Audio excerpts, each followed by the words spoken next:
آپ ناظرین کو بتانا پسند کریں گے؟ بھائی اس کے لیے تو مجھے پریس کانفرنس کرنی پڑے گی، لیکن آپ سب صحافیوں کا حق مار رہے ہیں۔ ٹھیک ہے، بتاتا ہوں جی۔ میں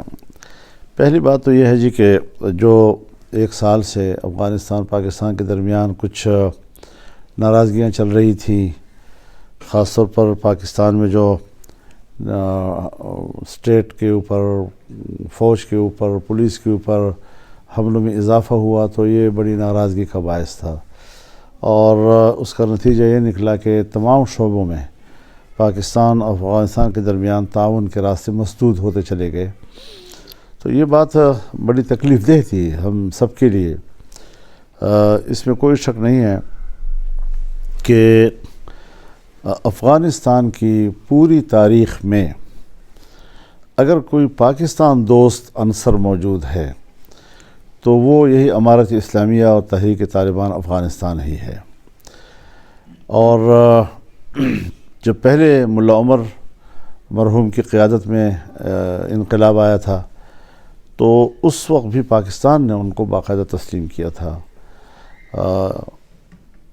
پھر ظاہر ہے جی کہ ہر ملک کو یہ خواہش ہوتی ہے کہ میرا پڑوسی میرا دوست ملک ہو۔ افغانستان صرف امارت اسلامیہ کی صورت میں ایک پاکستان دوست ملک کی صورت میں ہمیں نظر آ رہا تھا، لیکن ایسے ایسے واقعات ہو گئے کہ جس کی وجہ سے وہ آرزوئیں جو ہیں وہ ماند پڑ گئیں اور وہ امیدیں جو ہیں وہ خاکستر ہونے لگیں۔ تو اس حوالے سے پھر جب امارت اسلامیہ نے مجھے دعوت دی کہ آپ افغانستان آ جائیں تاکہ ہم کچھ معاملات پر بات کر سکیں، تو میں نے پاکستان کی وزارت خارجہ کو اور اس سے جو ہمارے اسٹیٹ کی متعلقہ ادارے ہیں یا شخصیات ہیں ان کو بھی اعتماد میں لیا کہ مجھے دعوت ہے، میں جا رہا ہوں اور ایک وفد لے کر جا رہا ہوں، تو اس میں اسٹیٹ کہاں کھڑی ہے، ہماری ریاست کا سوچ کا زاویہ کیا ہے، ہمیں وہاں پر بات کرنی ہے تو کس زاویے کے ساتھ کرنی ہے، کن ترجیحات کے ساتھ کرنی ہے۔ تو اس چیزوں پر میں نے اعتماد میں لیا اور میں دونوں ممالک کے دو طرفہ تعلقات اور مختلف شعبوں میں باہمی تعاون کے مواقع، اس کو میں نے اپنا موضوع بنایا تھا۔ اور پھر یہ کہ ہم نے یہ بھی دیکھنا ہے کہ اس چیز میں رکاوٹ کیا ہے یا جو خرابیاں پیدا ہوئی ہیں تو اس کا سبب کیا ہے، اس کو بھی ہم نے ضرور ڈسکس کرنا ہے۔ چنانچہ انہی خطوط پر ہم نے وہاں پر بات کی، اور سب سے پہلی ضیافت جو ہماری ہوئی پہلی روز وہ مولوی عبدالکبیر صاحب کے گھر میں ہوئی، جو نائب وزیر اعظم ہیں، اور انہوں نے بڑے کھلے ڈھلے انداز کے ساتھ پاکستان اور افغانستان کے تعلقات پر بات کی، اور پاکستان کے رویوں کو سراہا انہوں نے، اور پاکستان کو ایک اپنے لیے بڑا سہارا تصور کیا،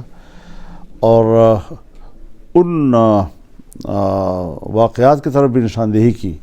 کہ جو ہمارے درمیان تلخی کا سبب بن رہی ہیں، اور اس پر ان کا مثبت سوچ تھا کہ ہم نے اس کو طے کرنا ہے۔ چنانچہ اسی میٹنگ میں آئندہ آنے والی جو تمام میٹنگیں تھیں تو اس کا ایک ایجنڈا پر ہم نے اتفاق کیا، اور اسی ایجنڈے کے تحت پھر ہم نے ساری چیزیں وہاں ذکر کی۔ تو جتنی بھی ملاقاتیں ہوئیں، چاہے وہ وزراء کی سطح پر تھی، چاہے وہ پرائم منسٹر کی سطح پر تھی، وہاں تو سب کے سب بڑی ہی مثبت اور بڑی ہی ثمرآور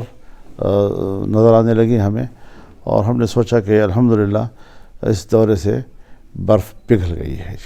آپ یہ سمجھتے ہیں کہ اس دورے سے کا بریک آؤٹ یہ آیا ہے کہ اس سے حالات جو ہیں وہ کسی حد تک نرمی کی طرف یا بہتری کی طرف چل پڑے ہیں؟ جی، یہ بڑا اچھا سوال ہے آپ کا۔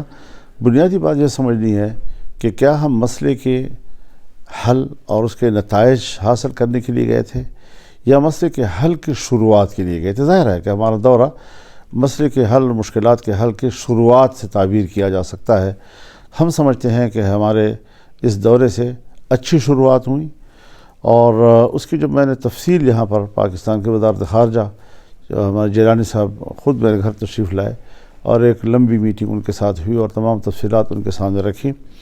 اب یہاں پر یہ سوچ پیدا ہو گئی ہے کہ اس کے لیے نظام کار بنایا جائے, ایک میکینزم ہو کہ جس میں انہی خطوط پر ہم اب آگے بڑھیں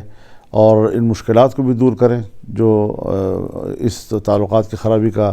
سبب بن رہی ہیں, ان اسباب کو بھی دور کریں اور ایک دوسرے کو ہم شکایت کا موقع نہ دیں اور تمام چیزیں برادرانہ انداز کے ساتھ اور ایک پڑوسی ملک کے ناطے ہمیں افغانستان کے ساتھ طے افغانستان کرتے کے ہیں. وزیر اعظم صاحب کی طرف سے ایسی کون سی لائن تھی, یہ ایک کوئی ایسی بات جو کہ پاکستان سے متعلق تھی کہ یہ درست نہیں ہے یا یہ چیزیں ٹھیک نہیں ہوئیں, کوئی ایسی نشاندہی ان کی طرف سے کی گئی؟ سب سے بڑی بات جس کی مجھے کہنے کی اجازت بھی ہے کہ پاکستان میں جو کچھ ہوا ہے, یہاں پر عسکریت پسند تنظیموں کی طرف سے جو نقصانات ہوئے ہیں, اس پر انہوں نے اپنی خفگی کا اظہار کیا ہے اور کہا کہ پاکستان کی شکایتیں ہمیں بجا لگتی ہے, لیکن ان مشکلات کو دور کرنے کے لیے ایک پاکستان کی پوزیشن ہے, ایک ہماری پوزیشن ہے. پاکستان چونکہ متاثرہ ملک ہے اور ہماری بھی ذمہ داری ہے کہ ہم اس میں پاکستان کا ساتھ تعاون کریں, تو اس کے لیے بیٹھ کر ہمیں ایک مشترکہ اسٹریٹجی بنانی ہوگی اور ایک طویل المدت اسٹریٹجی کی طرف ہمیں جانا چاہیے. تو اس پر ان کی بھی خواہش تھی اور جو یہاں میں نے بات کی تو انہوں نے بھی کہا کہ یہ بہت مناسب بات ہے. اب تو ایران کے ساتھ بھی حالات کچھ ناخوشگوار پیدا ہو رہے ہیں, وہ کسی بھی سطح پہ ہیں, حکومتوں کی سطح پہ ہیں یا کسی ایک خاص مخصوص ایریاز کی سطح پہ ہیں, مگر یہ کہ یہ ایک بہت زیادہ الارمنگ سچویشن میں ہے اور اسپیشلی اس کا پاکستان میں اس وقت جو کہ انتخابی وقت ہے, انتخابات ہونے جا رہے ہیں, 3 ہفتوں سے بھی کم وقت رہ گیا ہے, اس صورتحال میں ایران کے ساتھ اس طرح کی صورتحال بننا یہ کس طرف اس کا اشارہ ہے؟ میرے خیال میں اس کی ابتدا تو ایران نے کی ہے اور پاکستان کو بھی پھر اپنے عوام اور اپنے سیکورٹی فورسز اور اپنی فوج کا مورال کا لحاظ ہوتا ہے, اس کو بھی ان کو مد نظر رکھنا پڑتا ہے. تو کچھ احتجاج پھر پاکستان کو بھی نوٹ کرانا پڑ گیا, لیکن ہم ایران سے بھی یہی بات پوچھنا چاہتے ہیں کہ براہ راست کوئی کارروائی کرنے کی بجائے کیا پاکستان کے ساتھ ضروری نہیں تھا کہ آپ بات کرتے اور اس حوالے سے پاکستان کی مدد آپ مانگتے, آپریشن بھی ہوتا تو پھر ایک طے کرتے کہ ہم مشترکہ آپریشن کرتے ہیں. یک طرفہ طور پر پاکستان کے سرحدات کو عبور کرنا, یہ ایسا لگتا ہے کہ جیسے اس وقت جو کچھ غزہ میں ہو رہا ہے اور 20 سے 25 ہزار وہاں پر شہری عام آبادی جو ہے متاثر ہوئی ہے, شہید ہو گئے ہیں لوگ, جس میں 70% سے زیادہ جو ہے بچے اور عورتیں ہیں. تو اب اس پر امریکہ جب ان کو سپورٹ کر رہا ہے, اسرائیل کو, اس ساری درندگی پر اور ساری سفاکیت پر, تو یہ تو دنیا کو جواز فراہم کر رہا ہے کہ آپ جس ملک میں جہاں چاہیں آپ نشانہ بنائیں اور اس ملک کی کوئی سرحد کے احترامات نہیں ہیں جی, اور اس کا کوئی عزت نہیں ہے. تو یہ سارے قانون پامال کر دیے گئے ہیں, عالمی قوتوں کی وجہ سے پامال ہوئے ہیں. اگر دنیا یہ سمجھتی ہے کہ جغرافیائی تقسیم ہے اور ملک کی سرحدات کے اندر ہر ملک کا اپنا ایک اقتدار اعلیٰ ہے اور اس کی اپنی خود مختاری ہے, تو پھر اس کا احترام ہونا چاہیے. یہ دنیا کے قانون کا تقاضا ہے. لیکن انہوں نے تو حضرت نہ ایران کو معاف کیا, عراق کو معاف کیا, نہ انہوں نے لیبیا کو معاف کیا, نہ انہوں نے افغانستان کو معاف کیا, اور اب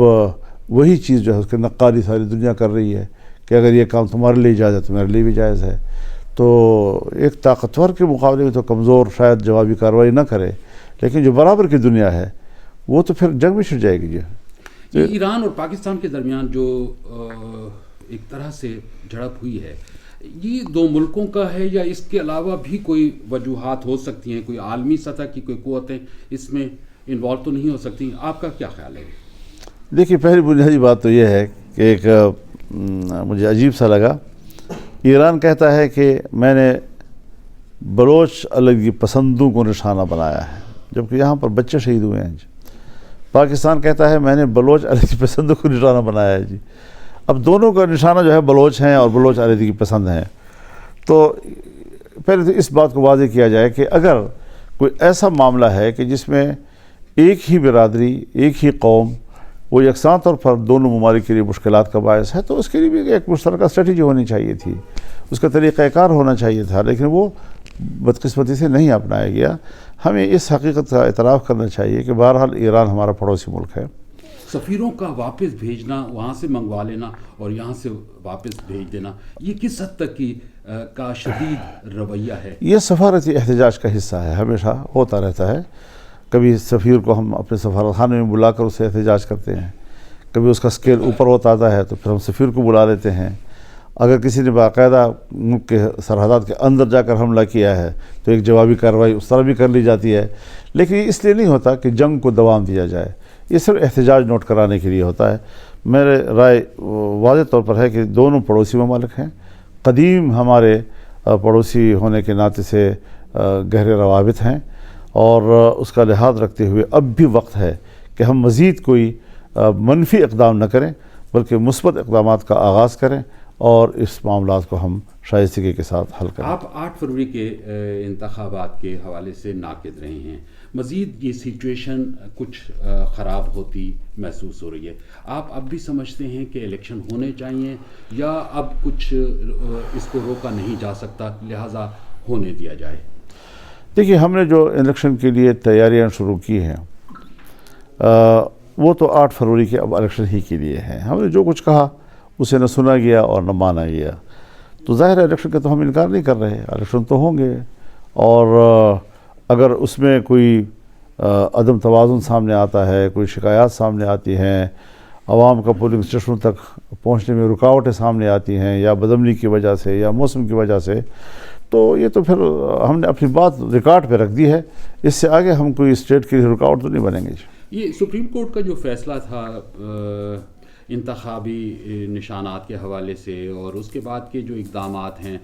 بہت زیادہ تنقید کا نشانہ بنایا جا رہا ہے الیکشن کمیشن کو بھی اور سپریم کورٹ کو بھی، خصوصاً ایک جماعت کی طرف سے۔ کیا یہ آپ سمجھتے ہیں کہ یہ وہ ان کا حق ہے تنقید کرنا، اس طرح کی تنقید کرنا جس میں سوشل میڈیا پہ خصوصی طور پر ایک کیمپین کی ایک شکل دی جا رہی ہے؟ اس تنقید کا کوئی اعتبار نہیں ہے حضرت،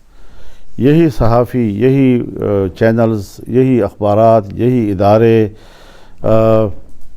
کسی زمانے میں ان کو پاگل بھی کہتے تھے، ان کو لا اہل بھی کہتے تھے، ان کو نالائق بھی کہتے تھے، دھاندلی کی بنیاد پر ان کی حکومت کو تعبیر کرتے تھے، ان کے حق اقتدار کو تسلیم نہیں کیا، عوامی سطح پر قبول نہیں کیا گیا۔ تو آج جب وہ اپنے مکافات عمل کا شکار ہے، اور تو اب پھر ہمدردیاں پیدا ہو جاتی ہیں لوگوں کو۔ میں نے تو یہ کہا تھا کہ پارٹی کی بات آپ کیوں کر رہے ہیں؟ اگر کوئی یکساں مواقع کی بات ہے تو پھر 2 صوبوں کی بھی بات کرو نا۔ کیا 2 صوبوں کو وہ حالات ماحول نصیب ہے؟ ایک پارٹی کے لیے آپ فکر مند ہیں اور 2 پورے صوبوں کے لیے آپ فکر مند نہیں ہیں، آپ آدھے پاکستان کے لیے فکر مند نہیں ہیں، تو یہ چیز بھی ذرا ہمیں دیکھنی چاہیے۔ نواز شریف جب جیل میں تھا اور ان کی بیٹی، اس کا بھائی، اس کی پارٹی کے سینئر لوگ، پیپلز پارٹی کے لوگ، خواتین جیل میں، اور ان کے ساتھ جو الیکشن کے دوران میں کیا گیا اور جو مظالم انہوں نے ڈھائے، اب مکافات عمل تو ہے، اللہ بھی تو دیکھ رہا ہے نا ساری چیزوں کو جی۔ تو اب میرے خیال میں ایسی قوت جس سے ہماری تہذیب کو تباہ و برباد کیا، ہماری تہذیب کو ننگا کیا، ایسی پارٹی جس نے ملک کو کچھ بھی نہیں دیا سوائے لفاظی کے، اور بس آج ان کے پاس صرف ایک کینسر اسپتال ہے، اس کے علاوہ کوئی کارکردگی نہیں، اس کا حکومت سے کیا تعلق ہے؟ وہ تو کاروبار بہت سے لوگ کر رہے ہیں، اسی لاہور میں اس سے اچھے کینسر کے اسپتال بن گئے ہیں آپ۔ تو یہ تو کوئی مسئلہ نہیں ہے کہ ایک چیز جو ہے اس کو، اصل میں اب بھی مغربی دنیا، امریکہ، مغرب میں یہودی لابی اب بھی اس کو سپورٹ کر رہی ہے، اور ہمارے جو ماحول ہے پاکستان میں اس کا کتنا زیر اثر ہے ہمارا ماحول، وہ آپ بھی جانتے ہیں کہ ہم کتنے زیر اثر آ جاتے ہیں ان کے۔ تو ہم نے تو پھر وقت گزارنا ہوتا ہے جی، ہم وقت گزاری کر رہے ہیں۔ ان حالات میں جب آپ کے مخالف بانی پاکستان جیل میں ہیں اور انتخابی نشان ان کے پاس بلا نہیں ہے، ان انتخابات کو جسٹیفائی کرنا دنیا میں اور پاکستان میں یہ ممکن ہو سکے گا؟ بانی پاکستان، ویرانی پاکستان، بانی تحریک انصاف، بانی تحریک انتشار، ٹھیک ہے، یہ پارٹی ہونی نہیں چاہیے پاکستان میں جی، یہ سرے سے پاکستانی نظریات کی حامل جماعت ہی نہیں ہے جی۔ اور جس سے پاکستان کو حضرت اس مقام تک پہنچایا کہ ہمارے سالانہ جو جی ڈی پی گروتھ ہے وہ منفی تک چلی گئی. ایسے لوگوں کو ہم دوبارہ لائیں جس سے ہمارے میگا پروجیکٹ سارے فریز کر دیے, بین الاقوامی سرمایہ کاری مکمل روک دی, اور یہ ریکارڈ پر یہ بات کہے کہ پاکستان میگا پروجیکٹ کا متحمل نہیں ہے. مغرب کی نوکری کرو, امریکہ کی نوکری کرو تو سلیقے کے ساتھ کرو نا, اپنے مفادات بیچ کر. پاکستان میں اس لیے تمہیں اقتدار پہ لایا گیا تاکہ آپ ہماری تہذیب کو اسلامی تہذیب سے ایک مغربی تہذیب کی طرف لے جائیں, ننگا معاشرہ پیدا کر لیں, مادر پہ درازہ معاشرہ پیدا کر لیں, اور پھر اس کی بنیاد پر آپ چونکہ دنیا کی معیشت پر یہودی قابض ہے تو ان کی مدد حاصل کرنے کے لیے آپ زمین بنائیں, ان کے لیے ماحول بنائیں, اور پھر اس کے بعد آپ تمام میگا پروجیکٹ جو ہیں وہ پاکستان کے اندر پاکستان کے دوستوں کی جو تھی وہ سب روک دیں. سعودی سرمایہ کاری رک گئی, امارات کی رک گئی, چین کی سرمایہ کاری رک گئی. یہ کون سی خدمت پاکستان ہے؟ جھوٹ بول رہے ہیں. پاکستان کے لیے کھڑا ہے, پاکستان کے لیے کھڑا ہے, پاکستان کے خلاف کھڑا ہے, پاکستان کے مد مقابل کھڑا ہے. کچھ سمجھنا پڑے گا لوگوں کو اس حوالے سے, اور محض اس کو تنقید نہ کہا جائے. یہ تنقید نہیں ہے. میں دوسری پارٹیوں کے بارے میں ایسی بات کیوں نہیں کر رہا, اختلاف تو میرا ان سے بھی ہے. یہاں پر میرے مقابلے میں صرف پی ٹی آئی تو نہیں ہوگی, کوئی اور پارٹیاں بھی تو ہوگی, ان کے بارے میں میرا یہ رویہ کیوں نہیں ہے؟ مولانا صاحب, کیا آپ کیمپین اسی طرح سے چلائیں گے, جلسے بھی کریں گے, جلوس بھی کریں گے, اور گھر گھر کیمپین چلا سکیں گے ان حالات میں جب کہ آپ کو براہ راست پولیس کی طرف سے اور ایجنسیز کی طرف سے تھریٹس بھی ہیں؟ میں بہت سی چیزیں آپ کو نہیں بتا رہا, اور ہم نے بتانی بھی نہیں ہے کہ جو میرے گھر کے خاندان کے لوگ, میرے بھائی, میرے بیٹے جو پھر رہے ہیں, ان کو کہاں کہاں کس کس مقام پر مشکلات کا سامنا کرنا پڑا ہے, اور ہم اس کو دبا رہے ہیں تاکہ ہمارا کمپین جو ہے چلتا رہے. اس ماحول میں آپ بتائیں کہ میں کیسے کھلا کمپین چلاؤں گا؟ دل گردے کا زور تو ہے, وہ تو کریں گے ہم اپنا, لیکن آج جو مولانا تقی عثمانی صاحب نہیں آ سکے وہ بھی تو امن و امان کی وجہ سے روکا ہے نا ان کو. جی, تو یہ ساری چیزیں آپ کے ملک میں ہیں, یہ تو حقائق ہیں. جی بہت شکریہ جی. مہربانی.